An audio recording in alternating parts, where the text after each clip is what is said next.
Kurt Sova's death is one of the most mysterious cases in the U.S. The Ohio teen's cold case is filled with contradictions and cover-ups. His story, if you remember, made national headlines in the 80s, but was slowly forgotten until now. We have new developments in DBL's True Crime Chronicles.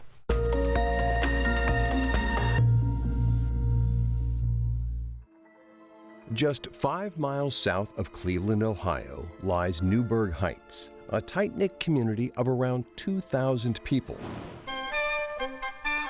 It has a thumbprint, as all cities leave their thumbprints across the nation. It's also where Kenneth and Dorothy Sova raised their 4 sons, Kevin, Keith, Kenny, and Kurt. Kurt was the youngest of 4 brothers, so he tried to follow all of us. His personality was he was very outgoing. He was a comedian. He was just getting going in his life. Kurt went to a Halloween party on Friday, October 23rd, 1981. The same day he was last seen alive. Something went awry in the disappearance of my brother. Somebody out there knows what happened. Friends at the party gave conflicting police reports. Some claim Kurt stepped outside for fresh air and never came back. Did I know about this party? No. Debbie Sams told police she never hosted the party, but a pizza delivery man contradicted that statement, claiming he brought several pizzas to her home that night. There were people at this party that know more than what they said. We believe that there are people out there who have answers to questions. 5 days later, Kurt's dead body was found in a ravine 500 feet from the party, and the same spot his family searched the day before. We really don't have an official cause of death to say that yes, he was in fact murdered. We don't know 100% if that was the case. Kurt's death was ruled accidental, but his family believes it was murder. The mysterious circumstances caught national attention and was featured in a 1988 episode of Unsolved Mysteries with host Robert Stack.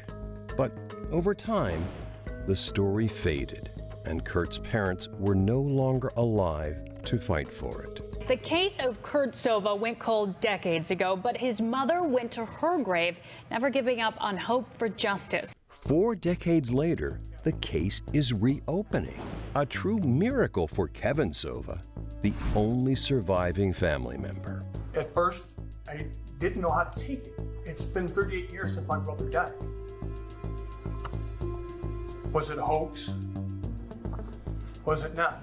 Kurt's story was picked out of thousands to be investigated at CrowdSolve Chicago, a national convention that brings top detectives and experts together to solve a case in less than a week. Although this unsolved case is nearly 40 years in the past, it is ripe with rumors, comments, tips. A fresh pair of eyes and new technology could finally bring answers. Just want to know what happened.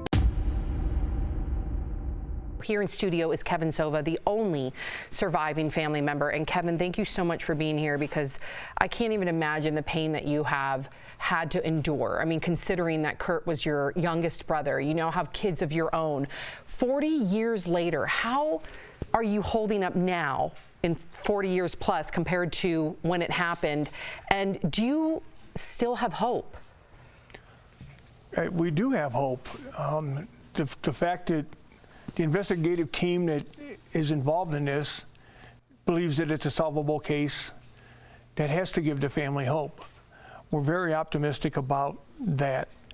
What I'd like to talk about is, even though this is about Kurt and it's about finding answers of my brother, I'm also involved in this because of my mom. Mm-hmm. The reason I'm here is because of my mom. My mom went to her grave in 2014, never finding out the answers of why her son is gone. She never gave up. When my brother Kenny passed away in 2017, all of Mom's hard work was dropped in my lap, and I never really understood how involved she was.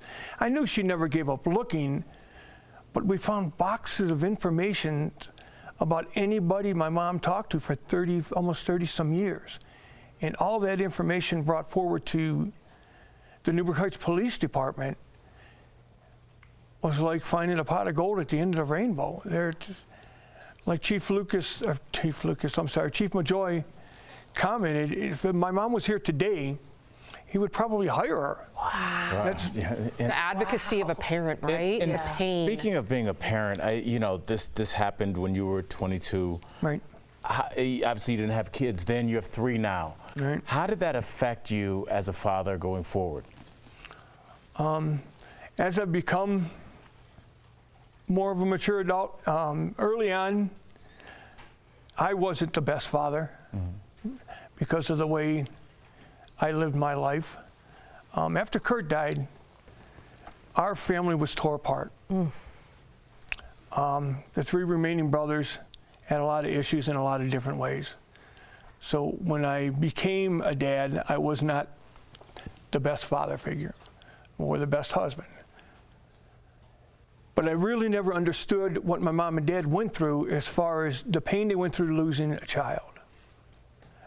Now, 40 years later, especially after this case is opened back up, and I started to read all the notes and all the different things that my mom jotted down in her pain, that I could not understand what it would be like to lose one of my kids.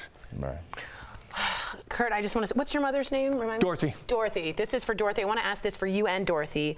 They are ruling the death accidental. Do you think that's true? And also, are you confident about CrowdSolve, that CrimeCon that Sam was talking about to solve it? But do you really think Dorothy thinks it was accidental?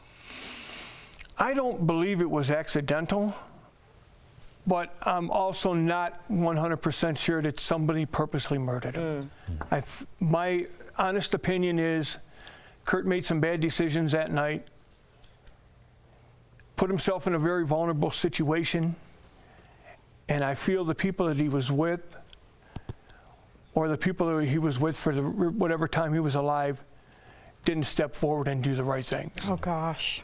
I feel that if some things were handled different back then with my brother, maybe they could have got him to a hospital earlier, maybe they could have called the family, maybe we wouldn't be sitting here now. But Kurt was alive from the time he disappeared from the party for a number of days. It still hasn't been, back then it was a guess. They're looking a little bit more into it now, and I think they're going to come up with a little bit more of a clean line. But I'm very optimistic that we're going to have some kind of resolution, whether it's what the family wants to hear or not. It's closure. It's yet to be determined. Thank you for having the courage to speak about this, to get the knowledge out to the public, because the more people that know of this, hopefully the more we can find answers. If you want to learn more about Kurt's story or help solve this case alongside police, go to crimecon.com/crowdsolvechicago. You can help.